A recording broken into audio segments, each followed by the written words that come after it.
성령 강림절 11번째 주일에 사랑하는 우리 영암교회 성도님들에게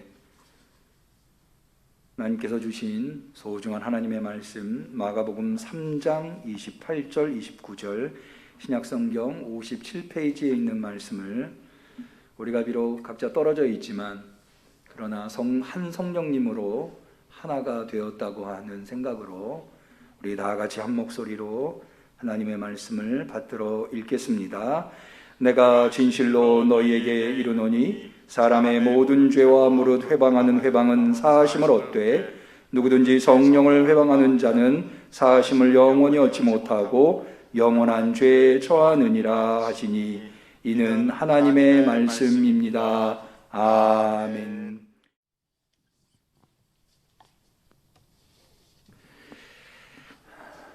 예배에 참여하신 우리 영암교회 성도님들 모두를 진심으로 환영합니다. 지난 한 주간도 사명의 자리를 지키느라 수고들 많으셨습니다. 그럼에도 불구하고 또 돌아오는 한 주간 해결해야 할 많은 문제들과 감당해야 할 사명들이 가정에서나 직장에서나 삶의 곳곳에서 있으실 줄로 압니다. 모쪼록 예배를 통하여서, 특별히 말씀을 통하여서 우리 성도들에게 하나님께서 모든 문제를 해결하고도 남음이 있는 지혜와 또 어떠한 어려움도 극복해낼 수 있는 힘과 능력, 용기를 베풀어 주시기를 주님의 이름으로 간절히 축원합니다. 소리가 조금 하우링이 나는 것 같아요. 조금 낮춰주셔도 좋을 것 같아요. 예. 지난주에 한 청년이 저에게 이런 질문을 했습니다. 목사님, 30년 동안 범죄만 저질렀던 사람이 예수님을 믿으면 구원을 받나요? 왜 그런 질문을 청년이 했을까요? 그 질문의 의도에는 이런 것이 깔려 있을 겁니다. 평생 못된 짓만 하던 사람이 예수 믿었다고 구원받는 건 그건 좀 부당한 게 아닌가라는 생각일 겁니다. 거기에 대한 기독교의 대답은 이렇습니다. 좀 극단적으로 말씀드리자면 30년이 아니라 30만 년을 범죄자로 살았어도 예수를 믿으면 구원을 받는다라고 하는 겁니다. 여기에 있는 기독교의 교리의 배경은 구원은 인간의 행위로 말미암아 받는 것이 아니라 전적으로 하나님의 은혜, 예수 그리스도를 나의 구세주로 그리스도로 영접하여 구원을 얻는다고 하는 교리가 담겨 있습니다. 조금 더 반대적인 측면에서 반대의 상황에서 극단적으로 표현한다면 평생을 선하게 살았다 하더라도 예수 그리스도를 영접지 않으면 구원을 받을 수 없다는 것입니다. 그런데 이런 것들을 우리가 잘 알매도 불구하고 거듭거듭 우리 속에서 이런 질문들이 나오는 이유는 너무나도 우리 마음속 깊이 착한 사람은 천국 가고 못된 사람은 지옥 간다고 하는 이 행위, 인간의 행위로 말미암는 천국과 지옥에 관한 관념이 뿌리 깊이 자리 잡고 있기 때문일 겁니다. 그러나 기독교는 인간의 행위가 아무리 선하다 하더라도 그 사람의 행위에는 한계가 있고 하나님의 의에 미치지 못하기 때문에 행위로 구원받을 수 있는 사람은 아무도 없기 때문에 하나님께서는 행위가 아니라 믿음으로 구원을 인간에게 베풀어 주신다고 하는 이 역사, 이게 은혜인 거죠. 이거를 우리 기독교에서는 전적인 하나님의 은총, 토탈 그레이스라고 표현을 합니다. 이것을 통해서 하나님께서 구원을 해주시는 거죠. 구체적인 사건을 들자면 예수 그리스도의 십자가의 보혈의 공로로 말미암아, 우리의 공로가 아니라, 우리의 행위가 아니라 예수님의 보혈의 공로로 말미암아 우리는 죄 씻음을 받고 구원을 얻는 것이다. 그런데도 불구하고 오늘 우리가 읽은 본문에 보면 이 하나님이 베푸시는 이 구원의 은혜, 그 은혜는 넘어서지 못할 죄가 없음에도 불구하고 어떤 죄 앞에서는 경계선이 그어진다고 하는 겁니다. 구원의 경계선, 은혜의 경계선, 성령님의 역사의 경계선이 그어지는 곳이 있다는 거죠. 다시 한 번 더 오늘 우리가 읽은 본문의 말씀을 볼까요? 마가복음 3장 28절 내가 진실로 너희에게 이르노니 사람의 모든 죄와 우리도 회방하는 회방은 사하심을 얻되 하나님의 구원의 은혜, 하나님의 용서의 은혜가 넘어서지 못하고 품어내지 못하는 죄는 없다는 거예요. 사람의 모든 죄와 무릇 회방하는 회방은 사하심을 얻는다. 그런데 29절 누구든지 성령을 회방하는 자는 사하심을 영원히 얻지 못하고 영원한 죄에 처하느니라. 영원한 죄에 처한다고 하는 것은 쉽게 표현하면 지옥 간다라는 의미가 되겠습니다. 그러니까 하나님의 이 구원의 은혜가 한계점, 경계선이 있는데 그 경계선 너머, 그 너머로는 그 은혜가 미치지 못하는데 그 경계선 너머에는 어떤 죄가 있냐? 성령 회방죄가 있다는 겁니다. 하나님의 모든 은혜, 용서하심은 모든 인간의 죄를 품어주시는데 그래서 죄를 사해 주시는데 오직 유일하게 이 성령 회방죄만큼은 하나님의 은혜가 넘어설 수 없다라고 예수님께서 말씀하신 겁니다.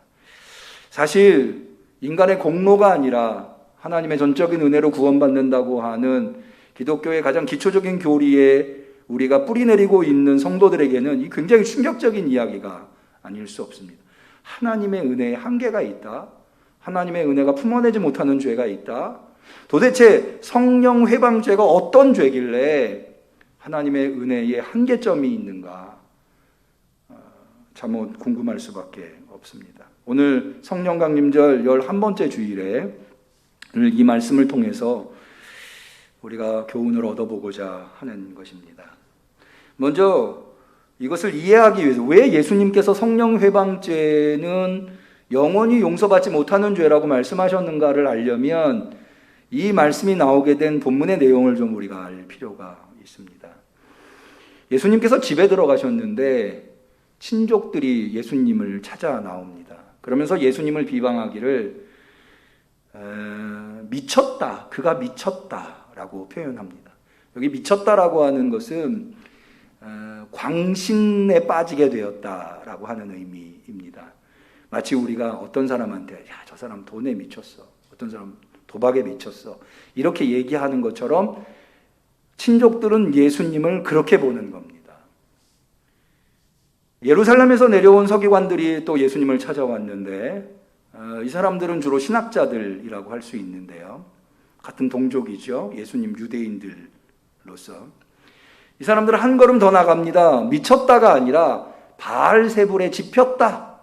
여기 바알세불을 집혔다라고 하는 표현은 바알세불이 예수에게 들어와서 바알세불의 힘으로 예수가 하는 귀신을 내쫓는 일이랄지 기적을 일으키는 일들을 한다는 거예요.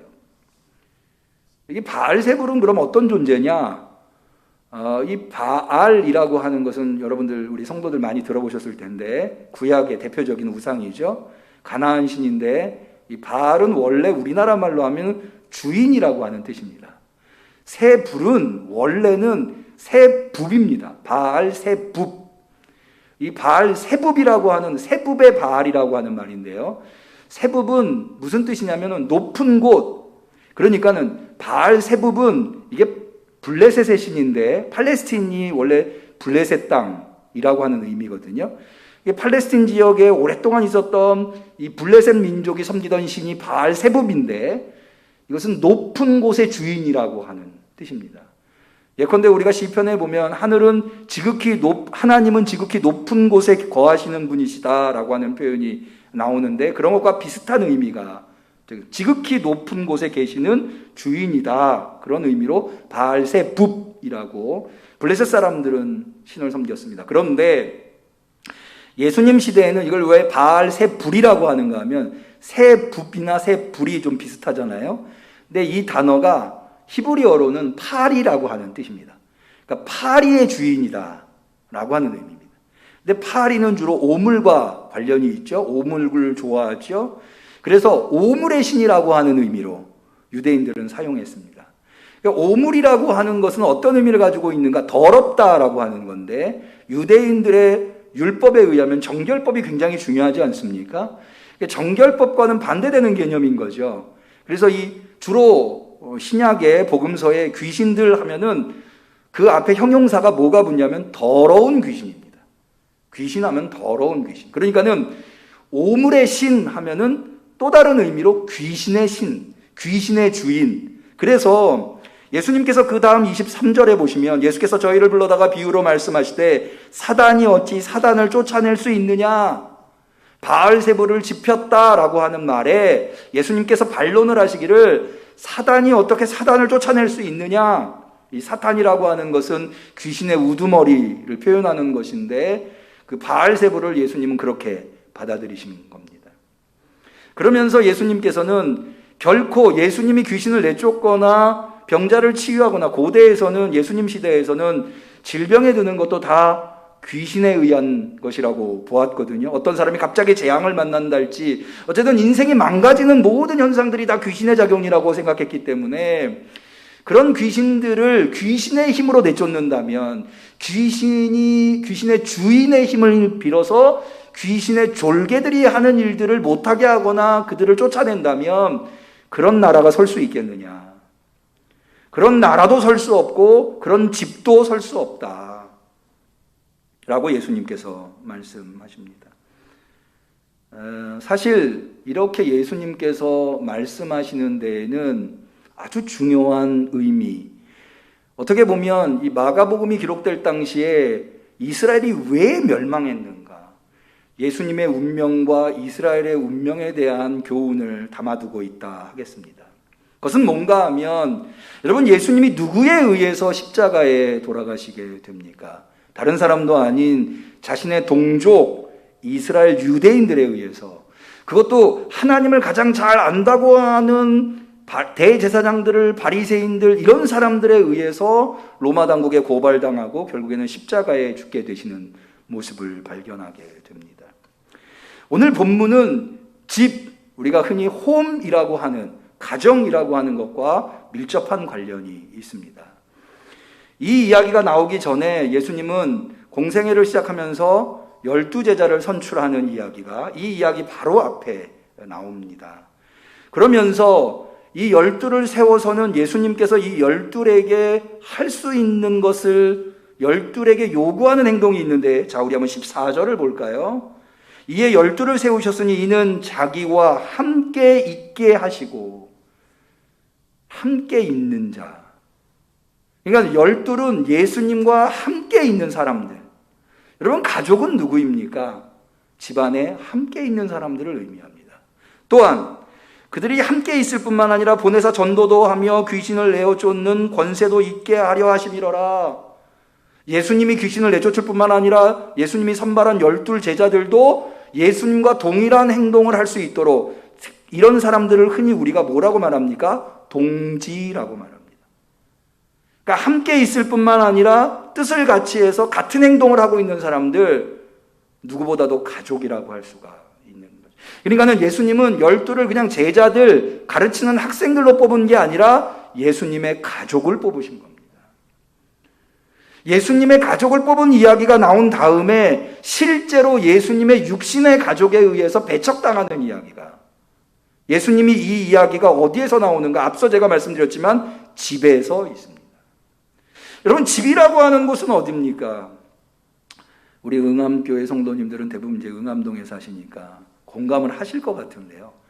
저는 멀리 여행을 나갔다가 응암 5거리나 녹번 3거리에만 오면 마음이 편안해집니다. 아마 다른 분들도 그러실 거예요. 왜 그래요? 내 집이 가까웠다. 좋은 곳에서 아무리 날 부르고 기다려도 내 집만한 곳이 없잖아요. 지금 휴가철인데 많은 분들이 휴가를 가셨다고 합니다만은, 휴가를 편안하게 쉬시려고 가셔도 집에 돌아와야 제일 편안한 곳이라고 말하는 분들이 많습니다. 집은 그런 곳이에요. 그런데 그 집 안에 있는 친족들이 누구보다도 예수님을 이해하고 예수님의 편을 들어줘야 할 사람들이 예수님을 미쳤다고 이야기하고 있는 겁니다. 더 나아가서 같이 하나님의 사명을, 하나님이 맡겨주신 일들을 하는 예수님과 서기관들이 누구보다도 예수님이 하는 일에, 이 귀신을 내쫓고 병자들을 치료하고 죽어가는 사람들을 살리는 이 일에 하나님께 영광을 올려드리고 칭찬하고 격려해야 할 사람들이 바알세불에 집혔다라고 이야기를 하니, 그러니까는 예수님은 어떻게 보면 가장 가깝게 여기는, 육신적으로 가장 가까운 사람들이 친족들이고 동지, 영적으로 가장 가까운 사람들이 서기관들이라고 한다면 그런 사람들에 의해서 결국에는 운명할 수밖에 없는, 세상을 십자가를 질 수밖에 없는 그런 운명이 여기에 그림자로 드리워져 있는 것을 볼 수가 있습니다. 이 다음에 나오는 이야기는 마가복음 3장을 마무리하는 이야기로서 31절에서 35절에 누가 예수님의 참 가족인가에 대한 말씀으로 3장이 마무리됩니다.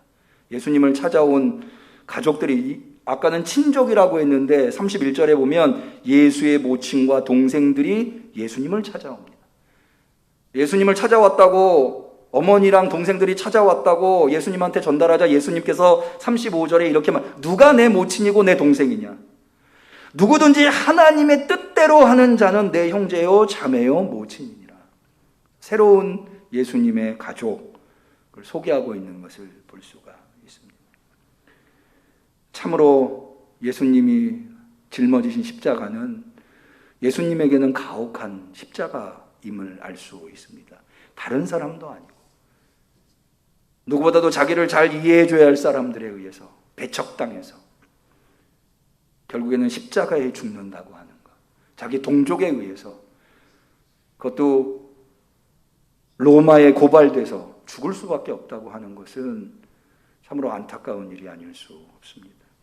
그런데요, 이 이야기는 여기서 그치는 것이 아니라 이 이야기는 더 나아가서 그렇게 예수님을 배척하고 비난하고 헐뜯고 회방했던 그 이스라엘의 운명은 또한 어떻게 될 것인가, 그 운명에 대해서도 이야기하고 있습니다.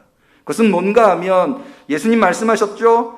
나라 안에서 서로 분쟁하면 그 나라가 설 수 있겠느냐? 집안에서 서로 분쟁하면 그 집안이 설 수 있겠느냐? 결국에는 망할 수밖에 없다. 이스라엘은 왜 망했을까요? 여러분, 다른 민족은 몰라도 유대 민족은 예수님을 이해하고 영접하고, 여러분 그 모차르트랄지 유명한 음악가들이 주로 오스트리아에서 많이 나왔는데, 그런 유명한 오스트리아의 출신 음악가들을 오스트리아가 얼마나 자랑스럽게 생각합니까?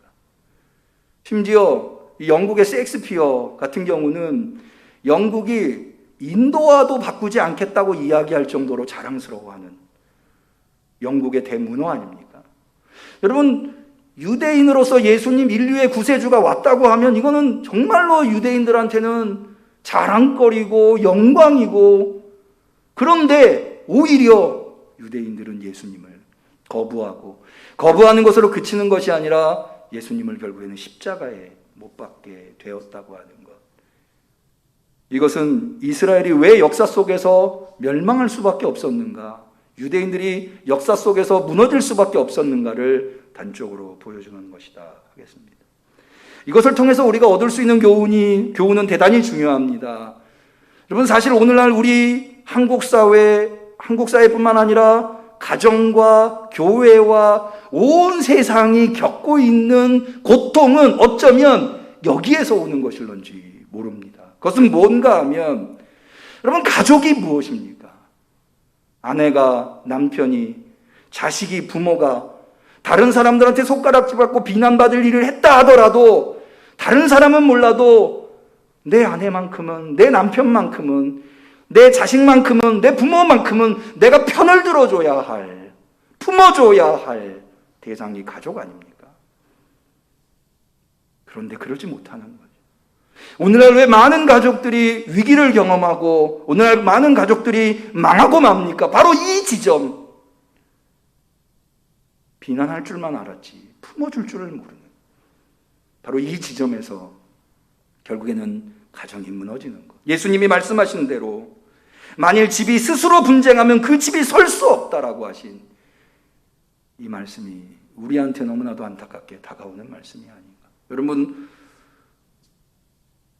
우리 한 민족, 하나의 민족이잖아요. 사실은 보수나 진보나 이런 것들이 생기기 이전부터 우리는 한 민족으로 지내왔어요. 우리가 언제 자본주의를 알았고 공산주의를 알았습니까? 우리는 5,000년 역사 속에, 어저께 아마 올림픽들 보셨을 것 같은데 우리나라 배구팀이 일본을 이기는데 제 마음이 얼마나 아마 저만 그랬나요? 대한민국에 있는 모든 사람들이 다 그렇게 생각하지 않았을까요? 그게 하나의 민족이에요. 그런데 보수와 진보로 찢어지고 기성세대와 청년들과의 찢어지고 동과 서로 찢어져서 서로 갈등하는 것, 이것 때문에 이 나라가 어려움에 처하는 것이 아닌가. 무엇보다도 하나가 되어서 서로 사랑하고 서로 덮어주고 서로 이끌어주고 서로 보다듬어줘야 될 하나님의 그런 뜻이 이루어져야 될 교회 안에서 서로 손가락질하고 비난하고 헐뜯고, 그래서야 그 교회가 설 수 있겠습니까? 오늘날 한국 교회에 많은 분쟁들과 다툼과 미움을 볼 때 너무나도 마음 아픈 마음을 금할 길이 없습니다. 예수님의 말씀을 마음에 새겨야 합니다.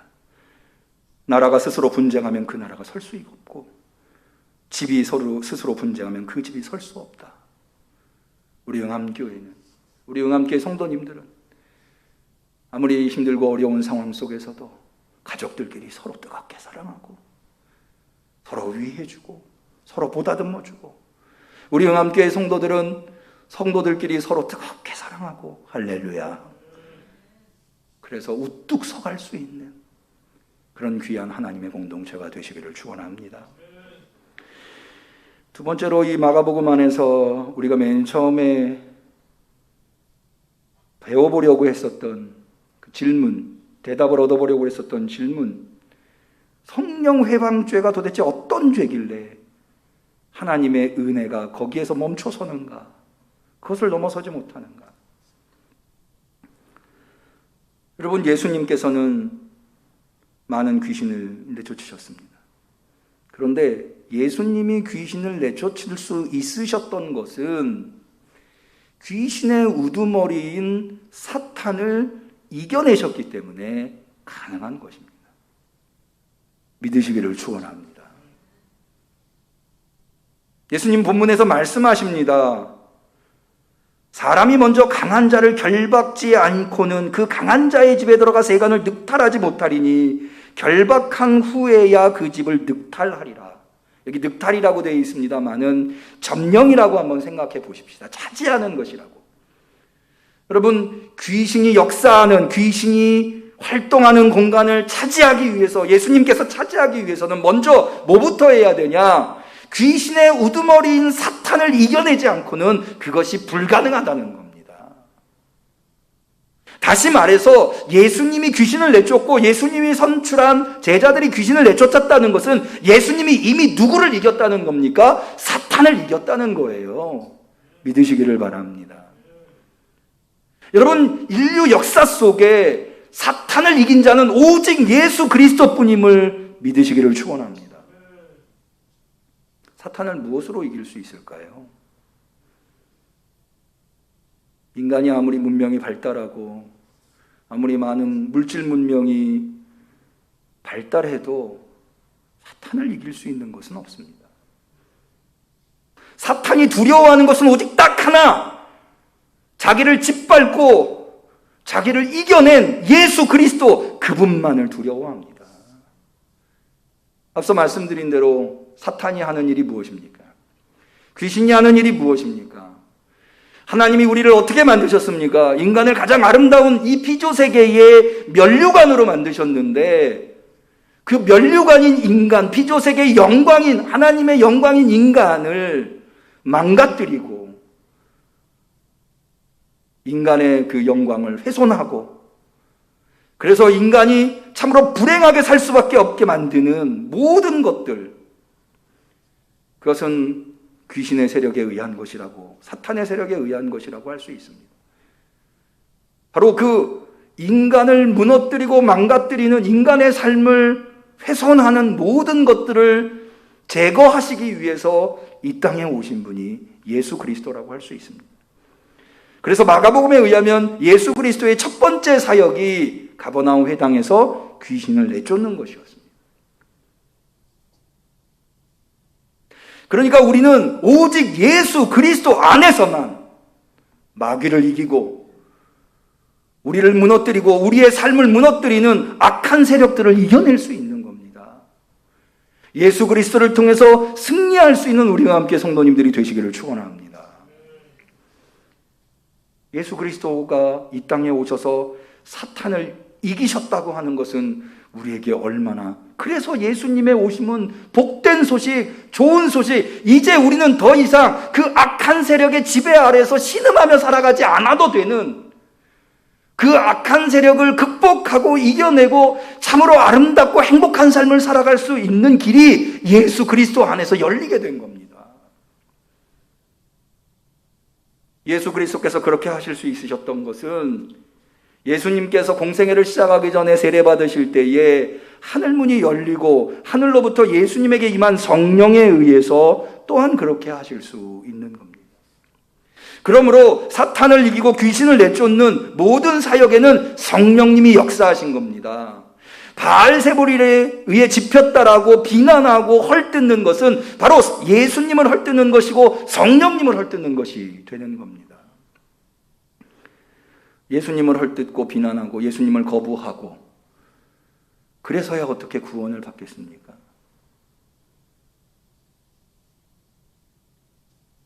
우리에게 구원받을 수 있는 유일한 길이 예수 그리스도뿐인데 그 예수 그리스도를 거부하고 회방하면 어떻게 구원의 길이 열리겠습니까? 그래서 아무리 하나님의 은혜가 모든 죄를 넘어서고 모든 것을 품어낼 수 있다 하더라도 예수님을 거부하는, 곧 성령님을 거부하고 더 나아가서 성령님을 회방하는 자들은 구원에 이를 수가 없는 겁니다. 여기에 이 말씀을 하실 때에 예수님의 그 안타까운 심정을 우리가 느낄 수 있어야 합니다. 간혹 보면은요, 아이들이 잘못하는 때가 있어요. 그러면 부모가 이렇게 보고 좀 위험하게 될 것 같아서 아이들한테 그걸 못하게 막는 경우가 있습니다.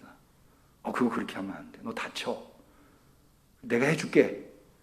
그러면 아이들이 어리숙하고 철없으니까 부모 손을 뿌리쳐요. 그런 경험들 해보셨을 거예요.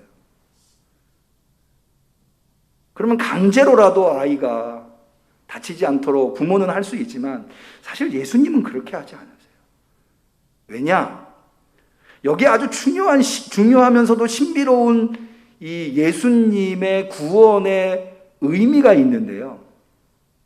여러분 혹시 그 성화 중에 유명한 성화입니다마는 예수님이 문 앞에 서 계시면서 이 문이 열리기를 기다리고 있는 그런 성화를 보신 적이 있으실 거예요.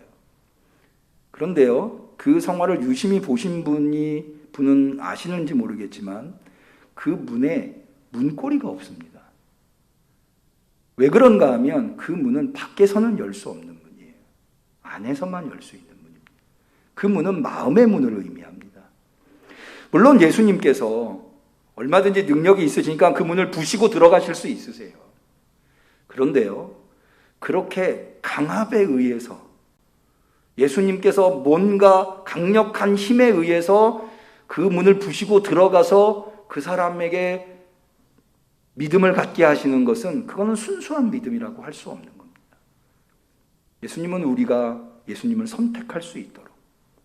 여러분, 그래서요, 기적을 보고 예수님을 믿는 믿음보다 예수님이 십자가에 달렸을 때 고백하는 믿음, 십자가에 달린 예수님을 보면서 로마 백부장이 그러죠. 저는 진실로 하나님의 아들이었다 라고 하는 고백이 얼마나 위대한 고백인가. 여러분, 기적을 보고 믿지 않는 사람들은 별로 없어요. 그러나 기적을 보고 믿는 믿음은 정말 순수한 의미에서 믿음이라고 하기는 어렵습니다. 요한복음에 보면 예수님께서 많은 사람들에게 음식 기적으로 먹을 것을 베푸십니다. 그러고 난 다음에 그 음식을 먹은 사람들이 예수님을 왕으로 삼으려고 해요. 그때 성경은 뭐라고 되어 있는가? 예수님께서 사람의 마음속에 무엇이 있는지 아시사 그 자리를 피하셨다고 되어 있습니다. 왜 그러셨을까요? 음식을 먹어서 예수님을 영접하고 예수님을 믿는 사람들은 음식이 떨어지면 예수님을 거부하게 되어 있어요.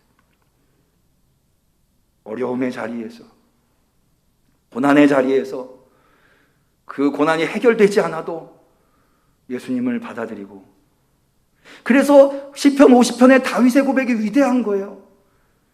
하나님의 사랑, 인자가 생명보다 나음으로. 이 고백이 무슨 고백이냐면, 내가 죽는다고 하나님이 나를 사랑하지 않는다고 나는 생각하지 않습니다.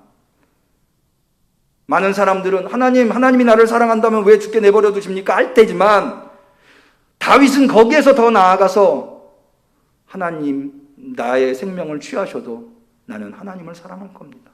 인자가 생명보다 나음으로. 저는 우리 응암교회 성도들이 그런 고백, 그런 믿음의 소유자들이 되실 수 있기를 축원합니다. 그런 믿음이 진정한 믿음입니다.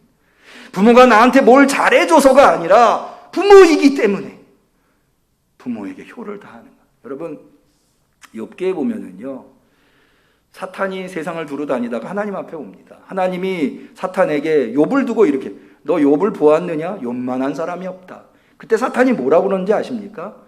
하나님이 욥을 무한대로 축복해 주시니까 욥이 하나님을 그렇게 섬기지, 이유 없이 하나님을 그렇게 공경하겠습니까? 여러분, 이거 굉장히 예리하면서도 치명적인 반론이에요. 내가 하나님을 왜 사랑하는가? 여러분, 하나님을 왜 믿으십니까? 예수님을 왜 믿으십니까? 예수님이 여러분들한테 복 내려주시니까? 물론 우리가 그런 것도 이유일 수 있어요. 그러나 우리가 예수님을 믿고 하나님을 섬기는 근본적인 것은 그분이 우리의 하나님이시기 때문에, 그분이 우리를 구원하셨기 때문에, 오직 그것만으로도 우리는 예수님을 믿고 하나님을 섬길 수 있어요. 그럴 때 악한 마귀 권세가 우리의 믿음을 흔들어 놓지 못합니다. 사탄이 장난할 수 없는 겁니다. 예수님을 붙드시기를 축원합니다. 오직 예수님만이 마귀를 이긴 권세자이십니다. 여러분들을 넘어뜨리고 거꾸로 뜨리려고 하는 모든 악한 세력으로부터 여러분들이 삶을 건져내시기 위해서는 예수님을 통하지 않고는 방법이 없습니다. 성령님을 통하지 않고는 방법이 없습니다. 어떤 분이 이렇게 저한테 얘기하실지 모르겠어요. 목사님, 우리는 이미 예수님을 영접하고 성령님이 우리 가운데 계시다고 하는 것을 우리가 고백하고 있는데, 그런 것은 믿지 않는 사람들, 예수님을 거부하는 사람들한테나 맞는 이야기지 우리한테 하실 이야기는 아니신 것 같습니다 라고 하실 수 있을지 몰라요. 그런데요, 우리 한번 솔직해 보시자고요. 우리 한번 우리 마음속에 있는 걸 자세히 들여다보시죠. 여러분, 성령님이 여러분들한테 하는 음성에 여러분 얼마나 순종하며 사십니까? 성령님이 여러분들에게 들려주시는 음성, 여러분들을 지도해 주시는 길로 여러분들 얼마나 가셨습니까? 우리가 그것을 비방하거나 마치 서기관들이 예수님을 비방한 것처럼 비방하진 않는다 하더라도 외면하거나 거부하시진 않으셨습니까? 어떤 분은 그렇게 얘기하죠. 목사님, 성령님이 나한테 하는 소리를 저는 잘 모르겠어요. 여러분, 이건 더 심각한 겁니다. 성령님이 나에게 아무 소리도 하지 않고 계시다고 한다는 것은 내가 아주 심각하게 받아들여야 될 상황이에요. 내 안에 계신 성령님이 분명히 있는데, 내가 예수를 그리스도로 고백했다면 고린도전서 12장에 보면 성령이 아니고서는 예수를 주로 시인할 수 없다고 그랬거든요. 예수님을 그리스도로 시인한다면 모두 다 우리 안에 성령님이 계시는데 그 성령님의 소리가 전혀 들리지 않는다? 여러분, 그러면 그 신앙생활은 어떻게 보면 겉모양만 사람이지 전혀 사람의 역할을 하지 못하는 마네킹과 같은 그런 신앙의 모습이라고 할 수 있습니다. 저는 우리 영암교회 성도님들이 살아있는, 살아 생동력 있는, 부부관계도 그렇지 않나요? 제가 좋아하는 노래 중에, 재밌어하는 노래 중에 다 아실 거예요. 영감 왜 불러 뒤뜰에 묶어놓은 염소 새끼 보았소? 보았지. 그 노래 있잖아요. 잘했군, 잘했어. 이런 부부가 행복한 것은 서로 주거니 받거니 하면서 서로 이야기도 나누고, 부모 자식 간이 행복한 것은 서로 주거니 받거니 하면서 어이구 우리 아들 잘했네, 아 역시 우리 아버지 대단하세요. 그렇게 서로 대화를 나누면서 주거니 받거니. 여러분, 신앙생활이 행복하려면 어떻게 해야 할까요? 하나님이 기은아, 너 이거 했냐? 역시 잘했구나. 하나님 왜 그러냐? 이거 좀 해주시면 좋겠네요. 그래 해줄게. 이렇게 되면 얼마나 신앙생활이 재밌겠어요? 얼마나 신앙생활이 흡족하겠습니까? 기쁘지 않겠습니까? 저는 우리와 함께 성도들이 성령님과 함께 그렇게 교제하는 신앙생활을 할 수 있었으면 합니다. 그러려면 어떻게 해야 할까요? 성령님의 음성을 잘 들어야 되겠죠. 성령님은 진리의 영이라고 했습니다. 진리의 영을 잘 들으려면 우리가 진리의 음성을 들을 귀를 가져야 돼요. 그것은 누가 갖습니까? 어떻게 우리가 그걸 갖습니까? 성경을 통해서. 성경이 진리의 말씀. 성경이 우리 앞에 놓여 있다고 하는 것이 얼마나 소중한가. 이 성경을 통해서 우리는 진리의 음성을 들을 수 있습니다. 또 설교를 통해서 성령님이 하시는, 예수님께서, 하나님께서 우리에게 주시는 말씀의 의미를 헤아려 볼 수 있고요. 더 중요한 게 있습니다. 성령님이 우리에게 주시는 음성들을 실천할 수 있어야 합니다. 그냥 글로만 읽고 머리로만 배울 때랑은 달리 실천할 때 더 많은 것을 배울 수 있거든요. 부모님이 뭔가를 시켰어요. 왜 저걸 나한테 시키지? 라고 생각이 들어도 그걸 실제로 하면 그래서 나한테 이걸 시켰구나, 이해될 때가 있잖아요. 처음에 성령님이 나한테 감동을 왜 이걸 나한테 하라고 그러지? 허나 내가 거기에 순종하고 그것을 하면 이래서 나한테 하라고 그러신 거구나 라고 깨달을 수 있는, 그러면은 더 성령님과 친밀한 교제의 관계에 들어갈 수 있게 되는 거예요. 마지막으로 기도하셔야 합니다. 기도야말로 성령님의 음성을 듣는 가장 좋은 윤활유와도 같은 것이라고 할 수 있습니다. 성령님이 역사하시는 성도님들이 되시기를 축원합니다. 성령님이 매 순간 어느 장소에 있던 무슨 일을 하던 어느 때든지 성령님과 함께하는 우리 성도들이 되어서 기쁨으로 신앙생활하시고 하루하루 놀라운 일들이 우리 성도들에게 일어나는 귀한 역사가 나타나길 주님의 이름으로 간절히 축원합니다. 기도하겠습니다. 하나님 아버지, 오늘도 우리를 예배의 자리로 불러주셔서 귀한 말씀으로 우리의 환부를 드러내 주시고 우리가 어떻게 복된 삶을 살아갈 수 있는가를 깨달아 알게 하시니 감사합니다. 성령님 환영합니다. 예수님, 우리에게 성령을 부어 주옵소서. 우리가 성령님의 음성에 철저하게 순종하는 삶을 살아가겠습니다. 성령님, 날마다 우리를 책임져 주시고 이끌어 주옵소서. 예수님의 이름으로 기도 올리옵나이다. 아멘.